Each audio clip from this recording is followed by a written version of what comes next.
Hello, everybody, and welcome to the Crypto Hipster Podcast. This is your host, the Crypto Hipster, Husain, where I bring you founders, entrepreneurs, executives, thought leaders, artists, musicians, you name it, all over the world in crypto and blockchain. And today and the summer season, I am bringing to you a new compilation episode. Last year, from seasons 1, 2, and 3, I brought you the Crypto Hipsters Chronicles. And now, from season 4 and 5, without further ado, I bring you the Crypto Hipsters Mysticals.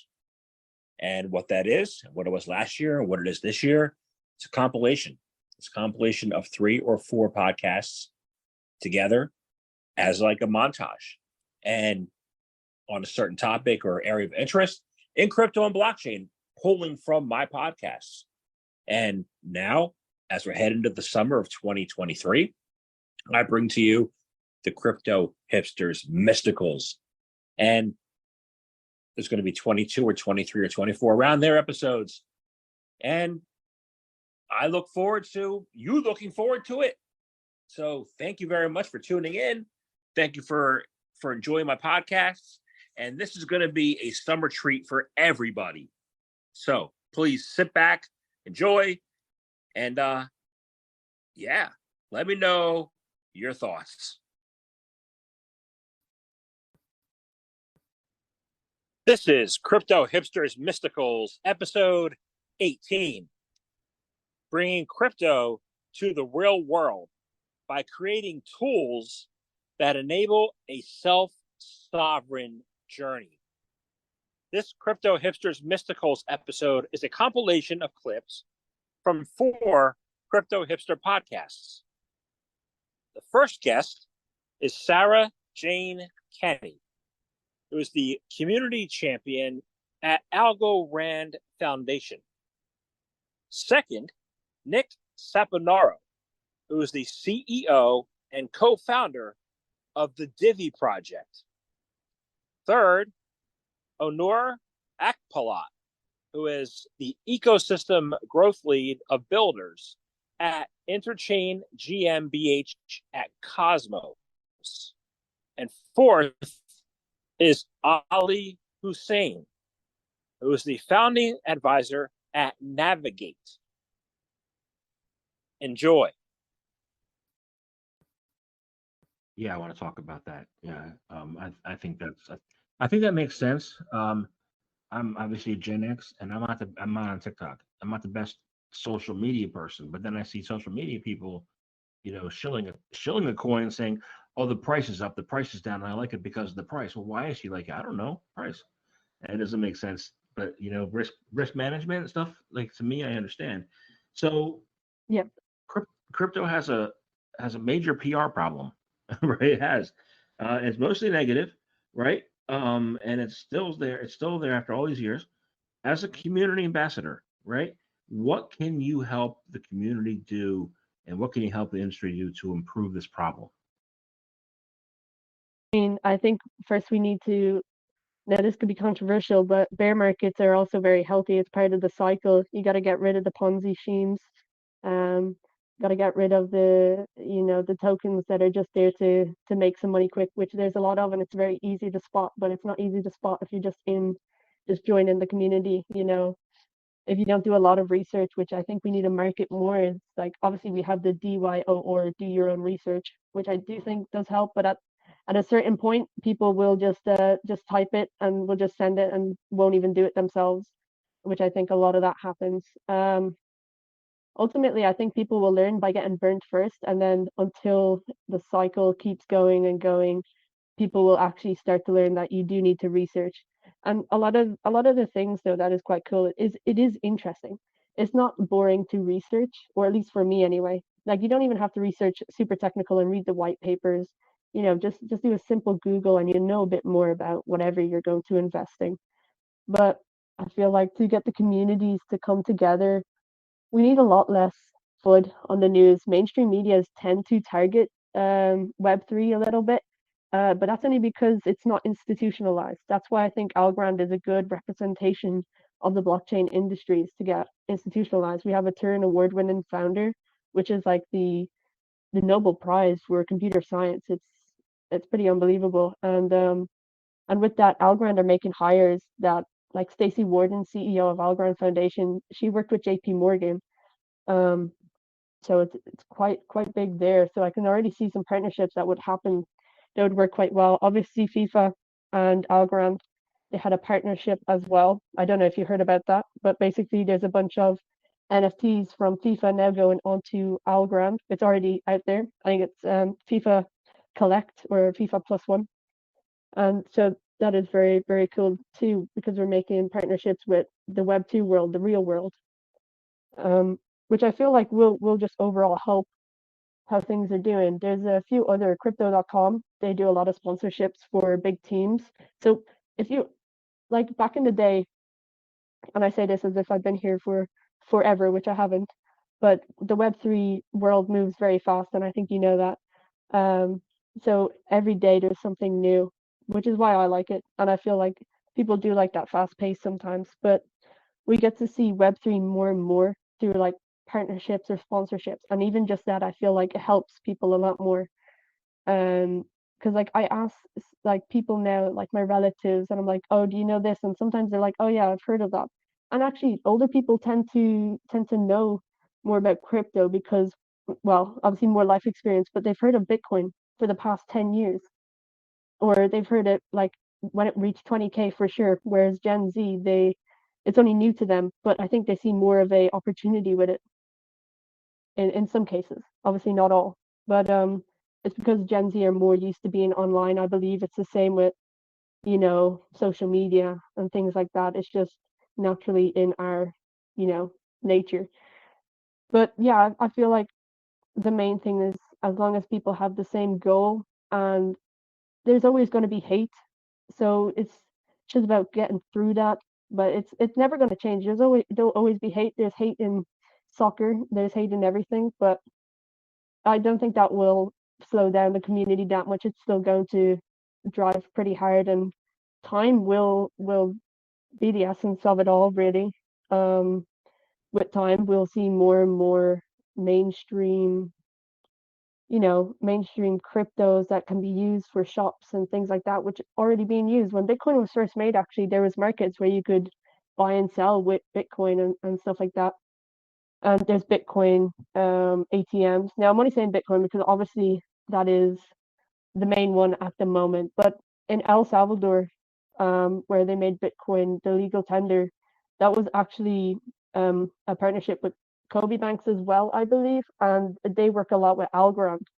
So Algorand sneaking in there again, and it's quite cool to see that. But not many people know that side of it because maybe they're not on Twitter and deep into the Algorand side of things or researching it or reading blogs, which obviously not a lot of people want to do anyway.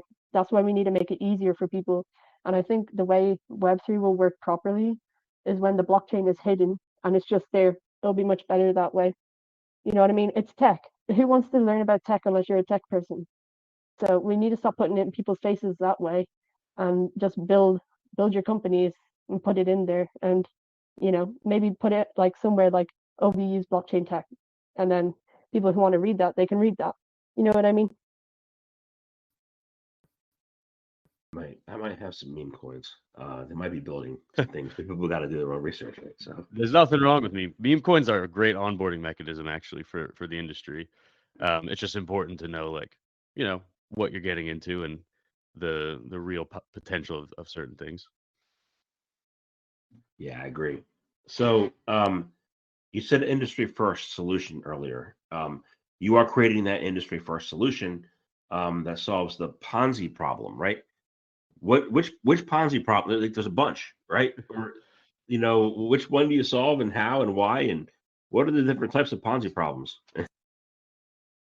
Yeah, most of the DeFi platforms that have been developed and deployed over the past, especially in the past like year and a half, I would say, um, have crumbled because they essentially rely on just onboarding new users who, supply liquidity and basically buy the bags of the people that came before them. So Ponzi, that's straightforward. Then we got really complex and convoluted with things like time wonderland and things like that, and they call those thermodynamic Ponzinomics, right? Like super complex, deeply ingrained, mathematically driven game theory and things like that. And it's like the more complicated it is, the less you really understand. So you're just like, well, the guy's smarter than me, so I'm just going to jump into this. And eventually, the carousel stops, and you may or may not be holding the golden ring. Um, and again, it just comes back to the same issue of like sustainability and where are those rewards actually being generated from. If it's like a rebase mechanic where you're literally taking funds and just repurposing them through the ecosystem, giving them back to, taking from Peter to pay Paul, et cetera, that's Ponzi. So I think by having a layer one blockchain that has a consensus based mechanism that produces new coins on a regular basis to people that are supporting and validating transactions in the network, that's step one. But then also having more utility around that coin and allowing people to use it in other things. And even if it's just NFTs and simple fun things, games, all these things we already have in our ecosystem. Again, coming back to the fact that we've already built out most of the ecosystem, it's become very robust. So you have a sustainable place to play around in crypto and in DeFi without worrying that, the rug's just going to get pulled one day.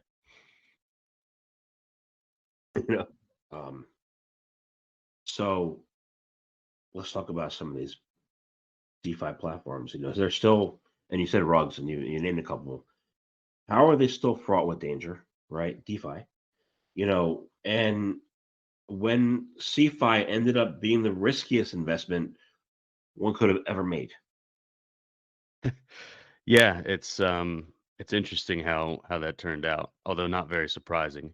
As we spoke about in the beginning, the centralized points of failure are doomed, regardless of how great the people behind it are. I think the issues in DeFi are mostly around code standards. So a lot of bridges get hacked. DeFi protocols get hacked, smart contract failure, etc. Those things are the danger.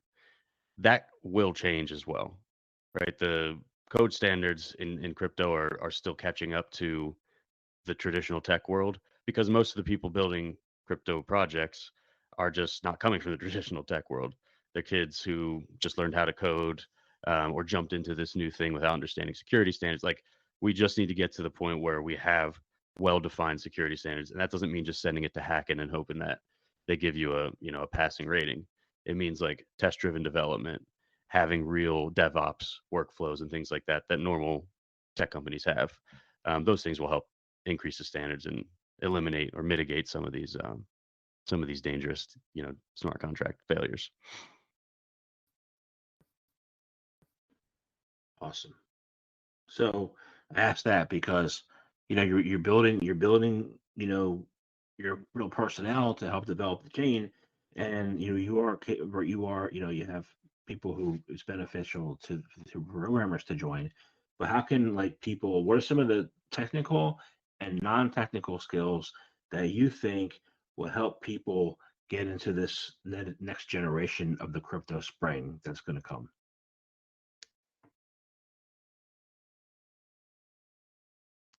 That is a very difficult question, Jamil. That is a very difficult question because I think we're still so early that a lot of the work I'm seeing is focusing on the underlying infrastructure.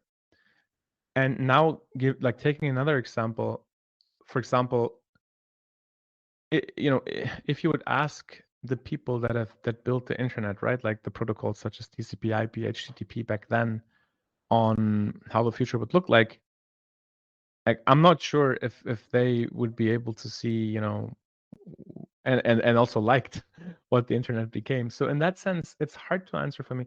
The only thing I'm seeing is the following.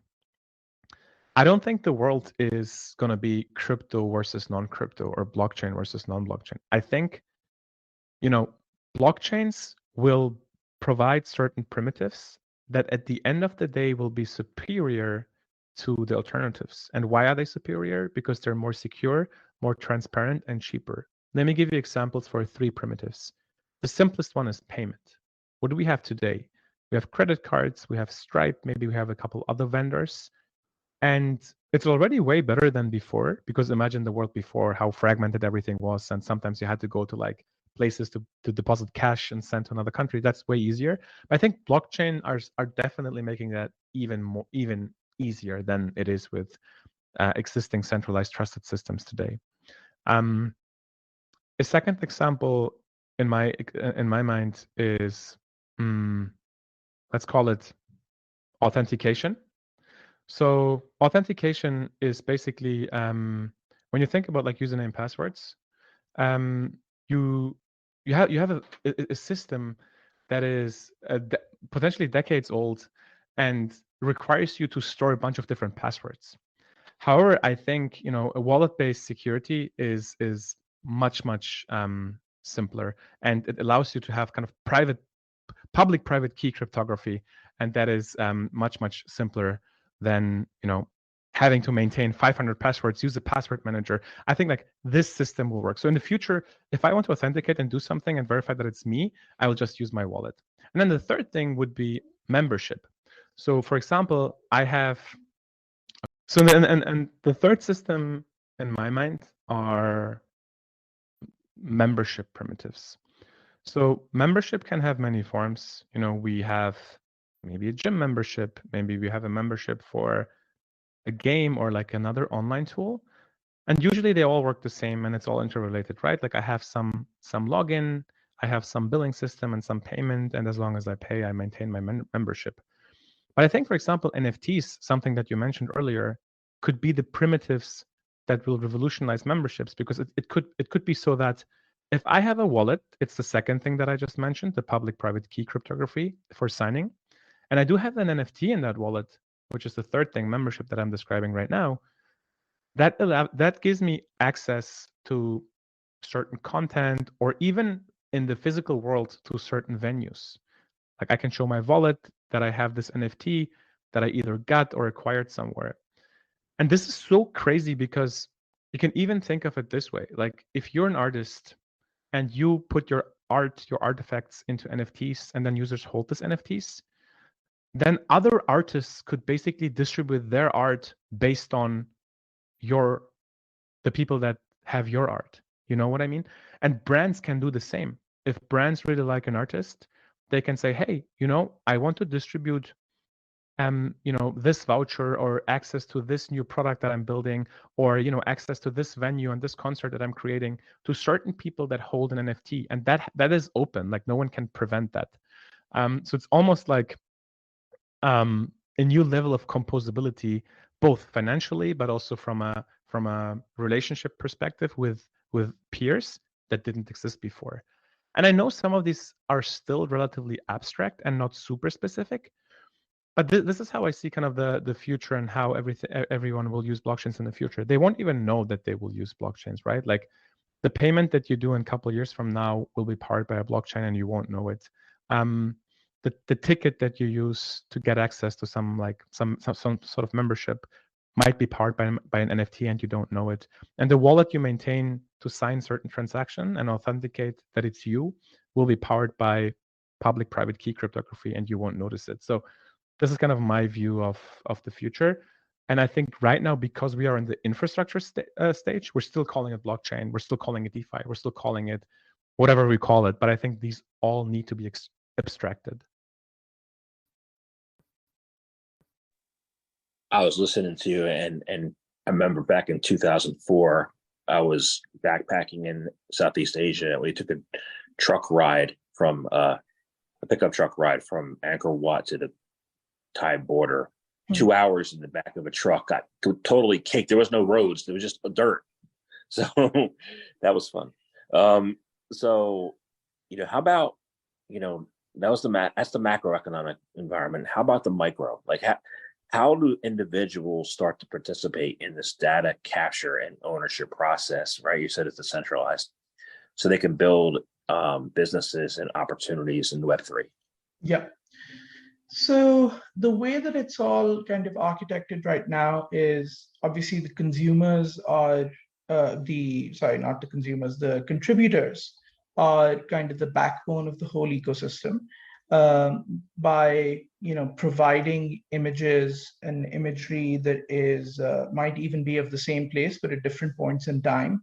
That is valuable because you don't need to just capture a place once, right? The whole idea and model here is that you capture the same place again and again and again, so you can kind of create these models that show you changes over time.